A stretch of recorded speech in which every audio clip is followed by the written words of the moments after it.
Friends, आज हम जो पुराना हमने पढ़ा था प्रीपोजिशन ऑफ टाइम, तो उसके आगे के कुछ पार्ट्स देखने वाले हैं। So the first is we use on with day and date, मतलब कि वो प्रीपोजिशंस जो हम डे और डेट के साथ यूज़ करते हैं। So for the example, she came to me on Monday. Monday मतलब कि डे के साथ ऑन यूज़ होगा, और यहाँ पे लिखा हुआ है ना on with day and date, तो डे और डेट के साथ हम ऑन यूज़ करते हैं। सो एग्जाम्पल में भी कुछ वैसा ही दिया हुआ है कि मंडे एक डे है और डे के साथ हमने ऑन का यूज़ किया है। सो सिंपली मंडे मतलब डे या फिर डेट के साथ हम ऑन यूज़ करते हैं। So the next is Gandhi ji was born on October 2, मतलब कि डेट दी हुई है 2 अक्टूबर को गांधी जी जो थे वो बॉर्न हुए थे, उन्होंने जन्म लिया था। So the with October 2 we use on preposition on this, मतलब कि डे और डेट के साथ हम प्रीपोजिशन ऑन यूज़ करते हैं। उसके बाद है we use since to indicate from a certain point of line, मतलब कि किसी सर्टेन पॉइंट ऑफ लाइन को, किसी लाइन को जो पॉइंट करनी है हमें, उसे यूज़ उसके साथ हम या उसे इंडिकेट करने के लिए हम सिंस का यूज़ करते हैं। For example, we have been living in Meerut since 1995, मतलब कि हमें किसे इंडिकेट करना था, हमें 1995 को इंडिकेट करना था, जस्ट बिकॉज इस ईयर से हम मेरठ में रहते हैं, तो हमें 1995 को इंडिकेट करना था, तो इंडिकेट करने के लिए हमने सिंस का यूज़ किया। सो मतलब कि किसी सर्टेन पॉइंट ऑफ लाइन को इंडिकेट करने के लिए हम सिंस का यूज़ करते हैं। किसी लाइन को, जैसे कि हम बोलते हैं ना किसी चीज़ को कि हम उसे बोल्ड करके लिख दें कंप्यूटर लैंग्वेज में या फिर किसी अदर में, जब हम किसी चीज़ को बोल्ड करते हैं, जैसे कि उसमें बोलते हैं कि अगर किसी चीज़ को, नॉर्मल चीज़ को बोल्ड करना है हमें, तो हम उसके नीचे ब्लैक पेन से, ब्लैक स्केच से अंडरलाइन कर देते हैं या उसे इन्वर्टेड कॉमा में क्लोज कर देते हैं। तो इस तरह से इंडिकेट करने के लिए किसी चीज़ को सिंस का यूज़ करते हैं। We use for to indicate length of time, मतलब कि पॉइंट ऑफ लाइन को इंडिकेट करने के लिए सिंस का यूज़ होता है, और लेंथ ऑफ टाइम मतलब कि टाइम की लेंथ को इंडिकेट करने के लिए हम फॉर प्रीपोजिशन का यूज़ करते हैं। For example, I have been studying in this school for 8 years, मतलब कि 8 years से लेंथ ऑफ टाइम हो रहा है ना यहाँ पे कि 8 साल, टाइम की लेंथ बताई जा रही है कि पिछले 8 साल से मैं इस स्कूल में स्टडी कर रहा हूँ, इस स्कूल में पढ़ रहा हूँ। तो 8 years को मतलब कि टाइम की लेंथ दी हुई है ना कि 8 साल, 1 साल, 2 साल, 3 साल, 4 साल, 5 साल, या 1 घंटे, 4 घंटे, 5 घंटे, तो इस तरह के टाइम को इंडिकेट करने के लिए, लेंथ ऑफ टाइम को इंडिकेट करने के लिए हम फॉर का यूज़ करते हैं। रिमेंबर पॉइंट क्या दिया हुआ है देखते हैं। We do not use in, on and at before these words, मतलब कि हमें preposition in, on and at को किन वर्ड्स के साथ नहीं यूज़ करना है। The words are next, last, बस नेक्स्ट और लास्ट पॉइंट्स के, मतलब कि वर्ड्स के साथ हमें इन, ऑन और एट प्रीपोजिशन को यूज़ नहीं करना है। So the next is preposition of place. What is preposition of place?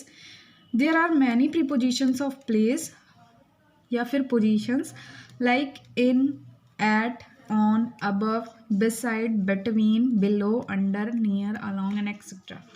मतलब कि प्रीपोजिशन ऑफ प्लेस को या किसी पोजीशन को, जैसे कि किसी प्लेस को यानी किसी स्थान को या किसी जगह को या किसी पोजीशन को, लाइक सी सिटेड या कुछ भी, सिट एंड स्टैंड, या फिर किसी भी अदर पोजीशन को इंडिकेट करने के लिए या उन वर्ड्स के साथ हम प्रीपोजिशन को यूज़ करते हैं। वो ये प्रीपोजिशंस हैं, जैसे कि in, at, on, above, beside, between, below, under, near, along and etcetera. So ये सारी हमारी जो प्रीपोजिशंस होती हैं ये यूज़ होती हैं प्लेस या पोजीशन को इंडिकेट करने के लिए। For example, my mother is in the kitchen for most of the time, मतलब कि मेरी मम्मी अधिकतर किचन में ही अपना टाइम बिताती हैं, अधिकतर वो किचन में ही रहती हैं। सो हम यहाँ पे इंडिकेट कर रहे हैं किस चीज़ को, प्लेस को या पोजीशन को। सो प्लेस क्या है, किचन, मतलब कि किचन एक प्लेस है ना जहाँ पे मेरी मम्मी अपना मोस्ट ऑफ द टाइम मतलब बिताती हैं, तो उसके साथ प्रीपोजिशन क्या यूज़ हुआ, इन।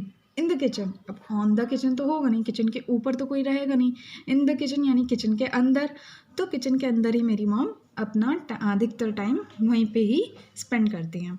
सो the next example is the plane has arrived at the airport, मतलब कि प्लेन जो है वो एयरपोर्ट पे अराइव किया या पहुंच गया।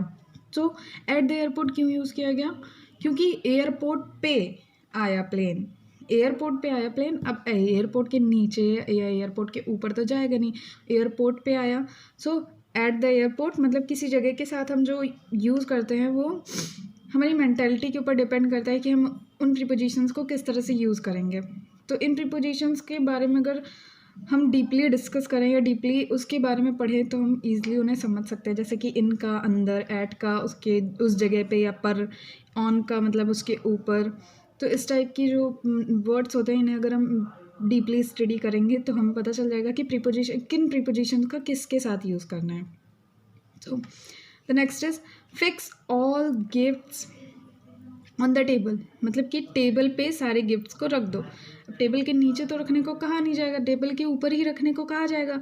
तो टेबल के साथ ऑन यूज़ होता है, तो किसी चीज़ के ऊपर किसी चीज़ को रखने के लिए ऑन यूज़ होता है, किसी चीज़ के नीचे किसी चीज़ को रखने के लिए इन यूज़ होता है या अंडर यूज़ होता है। किसी भी चीज़ के साथ पर जो वर्ड होता है वो एट के साथ यूज़ होता है, और बाकी सारी चीज़ें होती हैं वो प्रीपोजिशन मेंटालिटी के हिसाब से हम यूज़ करते हैं। जैसे टेबल के साथ ऑन यूज़ होता है, चेयर के साथ ऑन यूज़ होता है, सो इन सारे वर्ड्स के साथ ऑन यूज़ होता है। So the next preposition is preposition of direction.